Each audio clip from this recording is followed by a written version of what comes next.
ನಮಸ್ಕಾರ ಮಿತ್ರರೇ, ನನ್ನ ಯೂಟ್ಯೂಬ್ ಚಾನಲ್ಗೆ ಸ್ವಾಗತ. ಇವತ್ತು ಮುಖ್ಯವಾಗಿ ಒಂದು ಮನೆಮದ್ದು ಬಗ್ಗೆ ಹೇಳಲು ಬಂದಿದ್ದೇನೆ.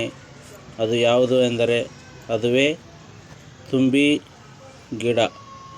ಇದು ಯಾವುದೇ ಪ್ರದೇಶದಲ್ಲಿ ಹೇರಳವಾಗಿ ದೊರೆಯತಕ್ಕಂಥ ಒಂದು ಗಿಡ.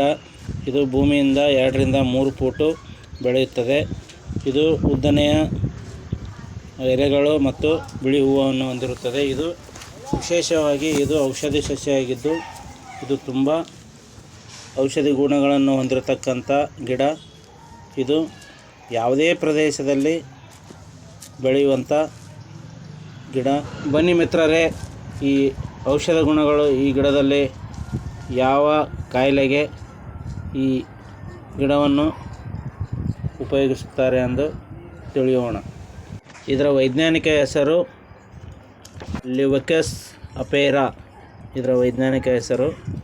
ಇದನ್ನು ಚೆನ್ನಾಗಿ ಅರಿದು ನೀರಿನಲ್ಲಿ ಸ್ವಲ್ಪ ನೀರು ಹಾಕಿ ಅದನ್ನು ಚೆನ್ನಾಗಿ ಅರಿದು ನಿಮ್ಮ ಕೀಲು ನೋವುಗಳಿಗೆ ಡೈಲಿ ನೈಟಲ್ಲಿ ಮಲಗುವಾಗ ಹಚ್ಚಿಕೊಂಡು ಮಲಗಿದರೆ ಕೀಲು ನೋವು 1 ವಾರದಲ್ಲಿ ಮಾಯವಾಗುತ್ತದೆ.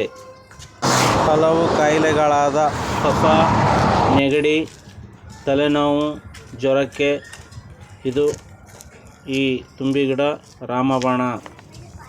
ತುಂಬೆ ಎಲೆಯನ್ನು ಅರಿದು ಪೇಸ್ಟ್ ಮಾಡಿ ಚರ್ಮ ಅಲರ್ಜಿ ಆಗಿದ ಜಾಗಕ್ಕೆ ಹಚ್ಚುವುದರಿಂದ ಚರ್ಮ ರೋಗ, ಅಲರ್ಜಿ ಮಾಯವಾಗುತ್ತದೆ.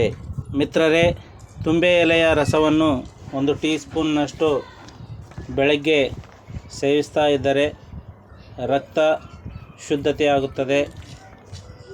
ಮನೆಯ ಸುತ್ತಮುತ್ತ ತುಂಬೆ ಗಿಡ ಇದ್ದರೆ ಮನೆಗೆ ಶುಭ. ಆ ಹೂವು ಶಿವನಿಗೆ ತುಂಬ ಶ್ರೇಷ್ಠವಾದದ್ದು. ಆ ಹೂವನ್ನು ಶಿವನಿಗೆ ಅರ್ಪಿಸಿದರೆ ಮನೆಯಲ್ಲಿರ್ತಕ್ಕಂಥ ಕಷ್ಟ ಮಾಯವಾಗುತ್ತದೆ ಮತ್ತು ನೀವು ಅಂದುಕೊಂಡಿರತಕ್ಕಂಥ ಕಾರ್ಯ ಶುದ್ಧಿಯಾಗುತ್ತದೆ. ಈ ತುಂಬೆ ಗಿಡಕ್ಕೆ ತುಳಸಿ ಗಿಡಕ್ಕೆ ಎಷ್ಟು ಮಾನ್ಯತೆ ಇದೆಯೋ ಅಷ್ಟೇ ಈ ತುಂಬೆ ಗಿಡಕ್ಕೂ ಮಾನ್ಯತೆ ಇದೆ. ಈ ತುಂಬೆ ಗಿಡದಲ್ಲಿ ಸೊಳ್ಳೆನಾಶಕ ಔಷಧ ಗುಣವೂ ಇದೆ. ಓಕೆ ಮಿತ್ರರೇ, ಈ ವಿಡಿಯೋ ನಿಮಗೆ ಇಷ್ಟವಾದರೆ ಶೇರ್ ಮಾಡಿ, ಸಬ್ಸ್ಕ್ರೈಬ್ ಮಾಡಿ, ಲೈಕ್ ಮಾಡಿ, ಆದಷ್ಟು ಶೇರ್ ಮಾಡಿ. ನಮಸ್ಕಾರಗಳು. ಜೈ ಹಿಂದ್, ಜೈ ಕರ್ನಾಟಕ.